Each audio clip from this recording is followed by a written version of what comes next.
If we ask ChatGPT what is AI, the answer comes out in 25 seconds. Artificial intelligence is the simulation of human intelligence in machines designed to perform tasks that typically require human intelligence. The prompted question was short, but the answer was quite complete. To some extent, perhaps we should not be too surprised by the somewhat surreal power of ChatGPT. AI has been with us for a while, with popular softwares and applications such as Google Search, Facebook, or TikTok, all being significantly influenced by AI. In the past 10 years, the field of AI development has achieved many breakthroughs. In 2016, the AlphaGo software developed by DeepMind defeated the world's #1 Go master Lee Sedong. In 2019, AI took another step forward. Pluribus, a software developed by a team of leading computer scientists in the US, defeated top poker players using game theory optimization. In 2020, DeepMind launched AlphaFold, an AI software that can solve one of the toughest problems in structural biology, predicting the three-dimensional structure of a protein after it has been folded in an incredibly short time of just a few seconds. In 2021, OpenAI officially launched DALL-E, a software that allows humans to create drawings from written comments for the first time. In 2022, the birth of ChatGPT shows that AI has understood what we say, think, and can communicate two-way with humans naturally and intelligently, like an assistant. Faced with this AI wave, how can Vietnam take advantage of the opportunity to enter the new game? For the first time, leading AI experts have gathered in Vietnam and deliberate on the future of generative AI and what does it mean for Vietnam.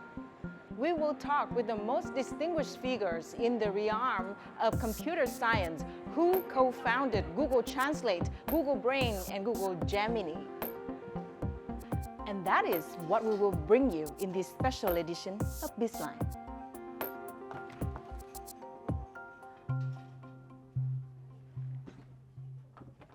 Hello, Mr. Jeff Dean, and thank you for taking your time with us. Thank you for sitting down with us. Yeah, thank you. In many places today, people are still skeptical of AI and are afraid that it will replace humans. So, in your opinion, what are some human qualities that cannot be replaced by AI? A more general view of this is I always think in a lot of cases where people are trying to apply AI, having an AI plus a human-based system in order to sort of accomplish things is better in many cases than either a human alone or an AI system alone. So I think those are areas where you want to think carefully about the overall way in which you're building software or systems or applications. I think there's a lot of cases where things like, human interaction is much more natural between two people at the moment than a person and an AI system. Things like empathy, things like creativity. I think humans are quite good at, and AI systems are getting better at that. But it's still kind of pretty clear when you see something that it's AI. It's not as creative as the most creative humans. So one thing that Google has done is we have a set of AI principles of 7 basic principles that we think about when we're sort of working to ask ourselves the question of like, how should we apply AI to this particular problem or this new product or this particular feature? And I think they're a pretty useful framework for thinking about that. Understanding bias, can this thing that we're thinking about be socially beneficial? All these kinds of things I think are quite useful to think about. I mean, I tend to think about that in terms of particular applications, right? So I think you do want to think carefully about how is this AI system going to be used in an autonomous vehicle or in a robotic system. And that then, I think, gives you, a particular concrete thing or concrete area you're thinking about. I think it's very hard to reason in the abstract about AI and what it should and shouldn't do, because really it comes down to what are you going to use it for, and then that imposes some constraints and some guidelines and some rough parameters at which you should be contemplating. Generative artificial intelligence is a new generation of AI that can do so many extremely difficult tasks, as Google has just released 2 AI models specializing in solving math problems at the same level students competing in the International Mathematical Olympiad. So in your opinion, how can we maintain human advantage in the application of AI in education? We know teachers have a really valued role in students' sort of learning. They're inspiring role models. They are, really helpful in helping students figure out their interests and their passions. But if you can also augment that with sort of AI-assisted instruction or tutoring, that I think will be even better. Yeah, I think we should embrace AI systems as an additional educational tool. Yeah. In the same way that there were, when calculators, as Tong was saying, entered kind of practical use in mathematics, some people were resistant to that because people will never learn to multiply numbers or something. But it turned out you can actually use it as a tool and enable students to go farther because they're now using this tool and can extend their mathematical horizons more quickly. So I think AI is sort of that, but not just for simple calculations, but for any subject. The ultimate goal of any student-based assessment is, do you understand the material, right? And I think that is kind of an imperfect art, is how do you perfectly assess what students understand and what they don't understand. But I do think it is appropriate to kind of figure out what the ground rules should be for uses of, say, generative AI systems in assignments and classrooms and homeworks and so on, and make sure that students are sort of not cheating themselves by taking shortcuts, but are really relying on this in ways where it's a tool that they can use to help them further their understanding.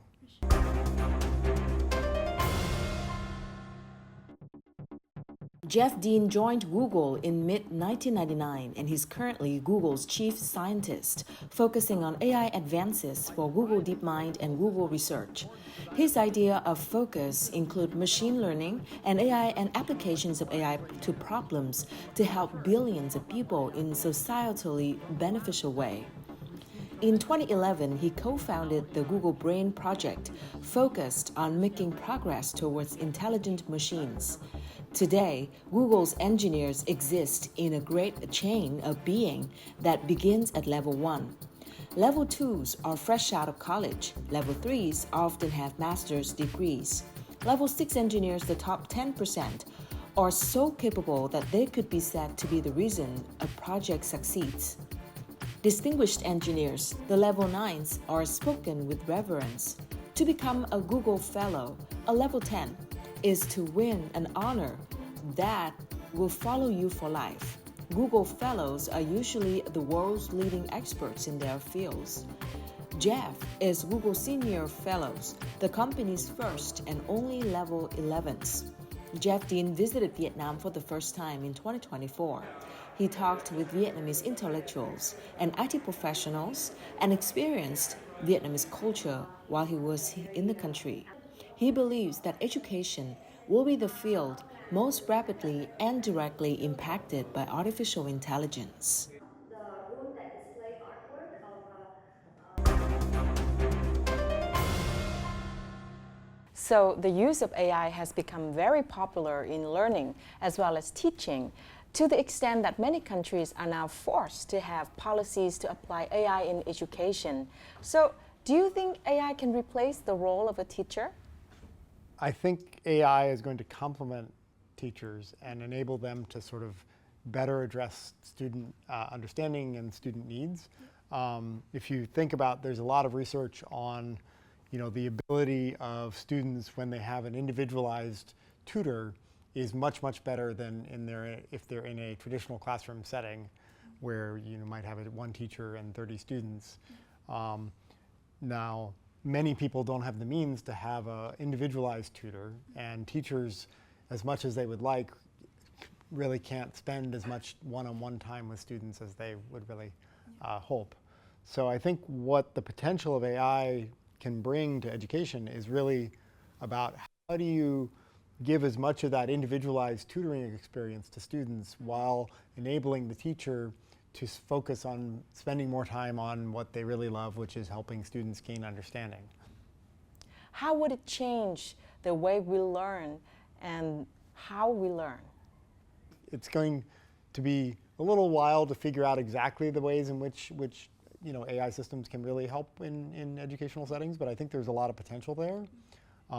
And over time, I think the ability to have a tutor that knows you and knows some material you're trying to learn and really understands how you learn best is going to be one of the ways in which AI really fulfills its educational potential. So, given your experience as a chief scientist at Google, what opportunities do you think can Vietnamese engineers have at big IT company like Google?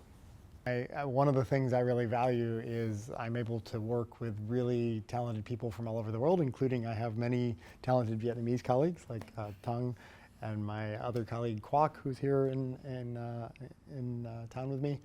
I think the problems in the world really require getting people together to focus on those problems, and that for the most part shouldn't be constrained by national boundaries. And so you want the best and brightest people to be able to collaborate together and to work together on important problems, and that includes many hardworking Vietnamese students who then go on to become successful researchers or entrepreneurs or whatever. So I think there's a great opportunity ahead for excited people.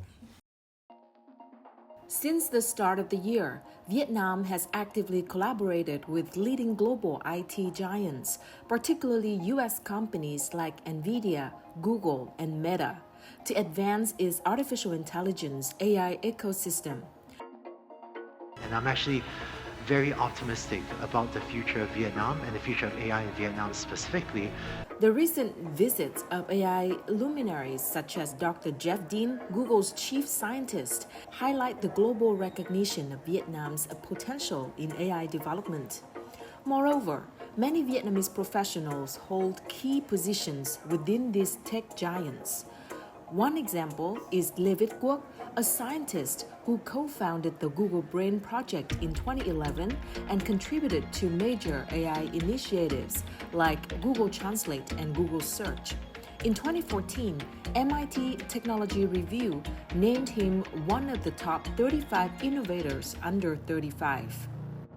Khi mà tôi tiếp xúc với các bạn trẻ Việt Nam, vậy là các bạn trẻ đang làm Việt Nam làm việc ở thế giới, thì tôi nhận ra rằng là Việt Nam cái hệ thống giáo dục rất là tốt, cấp 1, cấp 2 và cấp 3. Nhưng mà đến phần đại học thì chúng ta nên đẩy nhanh quá trình cái xây dựng cái trường đại học mà liên quan về vấn đề trí tuệ nhân tạo. Thì đó cũng là một cơ hội, bởi vì làm như thế đối với những nước khác nó thực ra là sự rất là khó. Thậm chí cả ở Mỹ, Việt Nam nên đầu tư nhiều vào cái hệ sinh thái về trí tuệ nhân tạo và tập trung vào một cái mũi nhọn là trí tuệ nhân tạo, là bởi vì trí tuệ nhân tạo bây giờ là cái đòi hỏi đầu tư rất là thấp, vì đa phần là mạng nguồn mở, và thực ra trong một cái cuộc cách mạng về trí tuệ nhân tạo thì để chọn người thắng cuộc hay thua cuộc nó thực ra bình thường nó hơi khó, nhưng mà có một cái hệ sinh thái thì là cách tốt nhất để chọn ra người thắng cuộc. One of the challenges, of course, of AI is energy.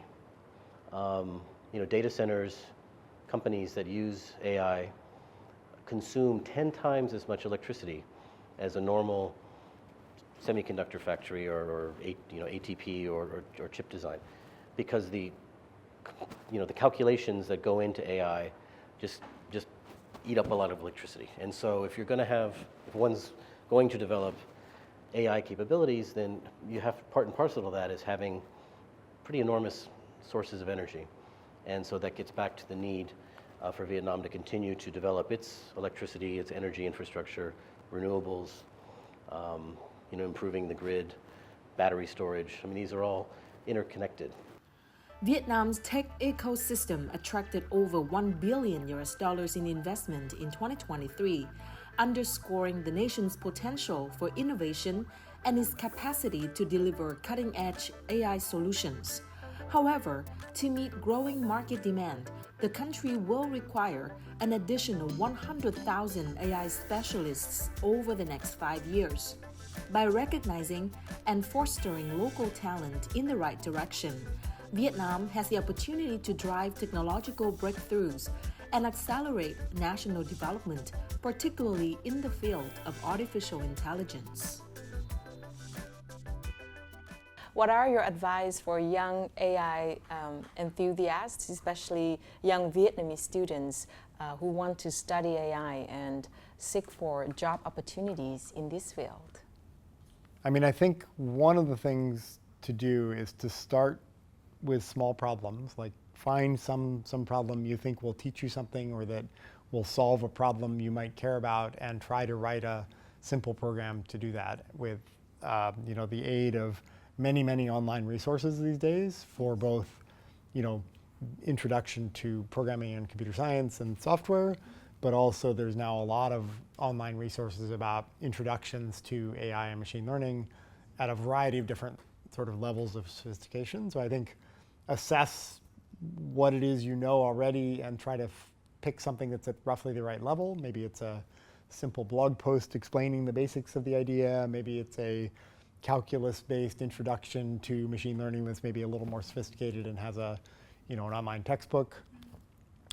There's some excellent Coursera courses on a lot of these topics that are sort of like introductory college level material for ambitious students to kind of look at. I think learning by doing is always the best, though, because once you start writing little programs to do something, then you start gradually building a little bit fancier program or something that can do more things to solve some problem you care about. And if it's something you care about, you're going to be much more excited and motivated to teach yourself how to solve it. I mean, I love programming, so I will say often people can get a lot of value out of learning to program because it not only teaches you how to write software, but the process of writing software is really about taking complicated problems and breaking them down into simpler pieces, and how do you solve all those individual pieces and then put the solutions together into something that works. And that kind of structured organizational thinking, organized thinking, is useful in a lot of other things in life than just writing software. So even if you don't go on to become a professional software developer,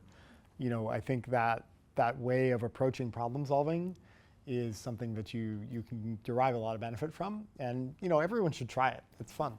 I find it fun. It might not be for everyone, but you should actually try it, explore it, see if you like it. Get some friends together, learn to program together. It's fun. I would say when you're to the point of picking some problem you care about, the way I learned to program was at that time you couldn't sort of download new games or whatever. You could only type in game software from a book and then get it into your computer at home, and then you could start to play the game. And once you kind of do that, then you learn a bit about programming because you're just typing in the software and you sort of understand the basics of that. But then you can start to modify the game, because then you're like, well, I like this game, but it'd be cool if it had these other features or rules. And that I find is a good way for young people to kind of get into programming, is they find some game they like playing and then they start to modify the.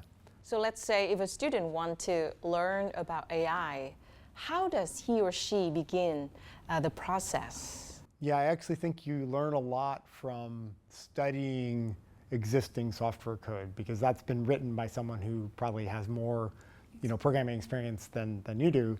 And there's a lot of subtle techniques in programming that you can often pick up fairly easily from seeing other people's code that you don't very easily come up with on your own. And so I think becoming a good programmer is often about reading other people's code. In addition, if you're going to work on a fairly complex software project, there's often many people involved in writing pieces of it, and you'll run across lots of code you haven't written yourself that you need to understand. So that's a good skill to have as well. Earlier during the panel discussion, you talked about the importance of working with others to succeed. So could you share some examples of people that you've worked with who inspired you, who helped you further your research? So one of my longest collaborators is my good friend Sanjay Gamawat. So he and I actually worked together before I joined Google. And then I moved to Google and I convinced him to join. And we've worked on a number of different projects over the years. We actually do what's called pair programming, where instead of having people writing code at two separate computers, we actually sit together and use one keyboard, one mouse. He usually types because he's pickier about spacing. But we sort of work through the problem-solving process together. And often I think that you find that when you're writing a piece of software, there's literally 1,000 decisions you need to make in some few days of work.